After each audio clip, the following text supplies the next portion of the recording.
The Scarecrows' Wedding by Julia Donaldson, illustrated by Axel Scheffler.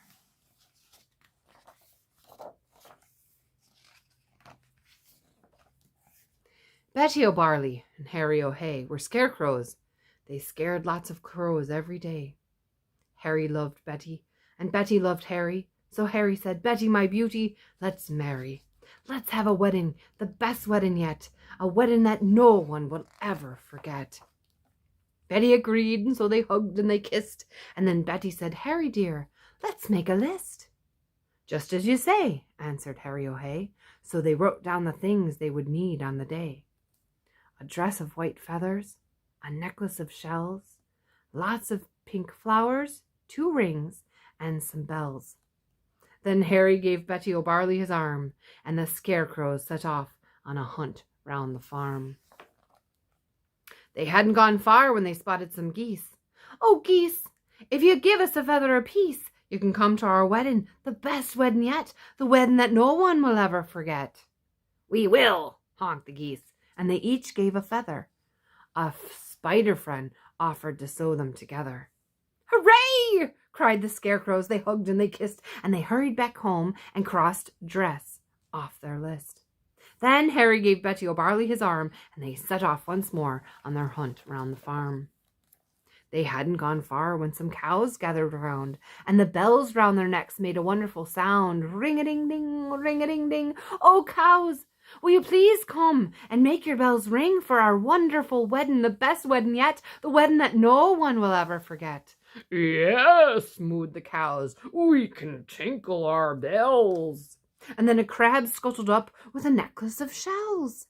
And some mice found 2 rings in a bin. They were certain the rings had belonged to an old farmhouse curtain. "Hooray!" cried the Scarecrows, and they hugged and they kissed. "Pink flowers are the only thing left on our list."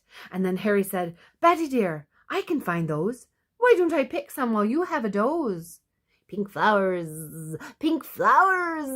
buzzed a stripy bee. "I can find you a field of pink flowers. Follow me." And so the bee led the way, and they traveled for hours till they came to a field full of pretty pink flowers. Harry stood thinking, "I won't pick them yet. I'll need to find water to keep their stalks wet." "Just follow me," croaked a lumpy old toad. "There's a lovely wet pool at the top of this road." They climbed up the road. It was terribly steep. "I'm tired," said the toad. So they stopped for a sleep. And early the next morning, they came to the pool. "This water," said Harry, "is beautifully cool. But now I need something to carry it in.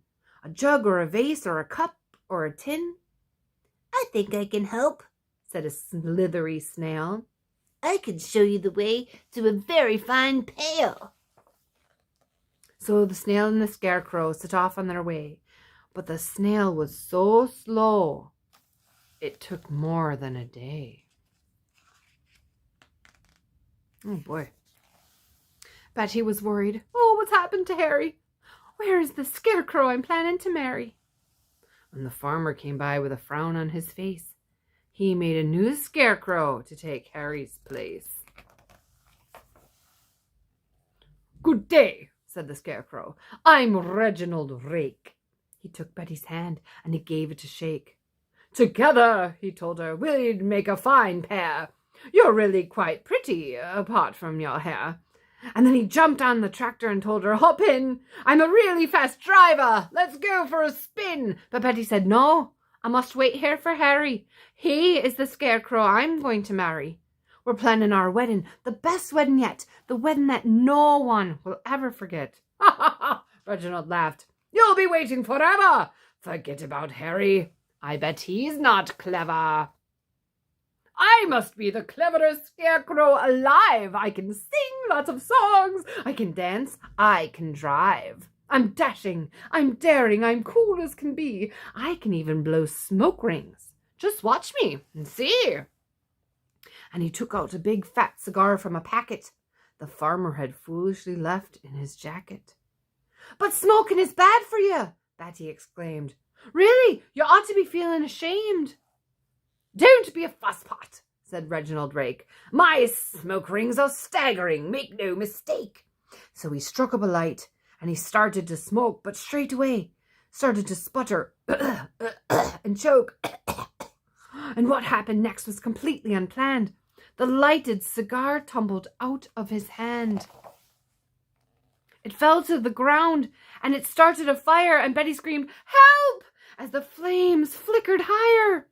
But Reginald Rake said, "I'd better be off," and he bounded away with a terrible cough.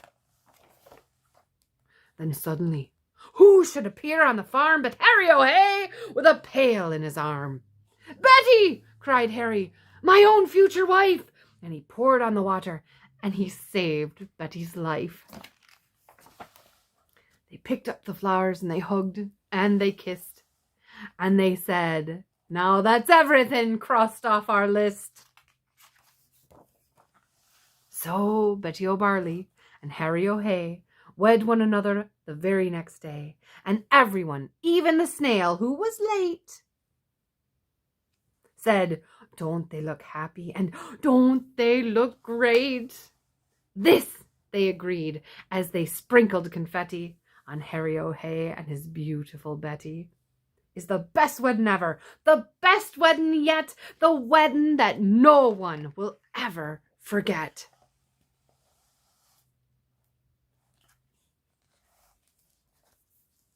The end.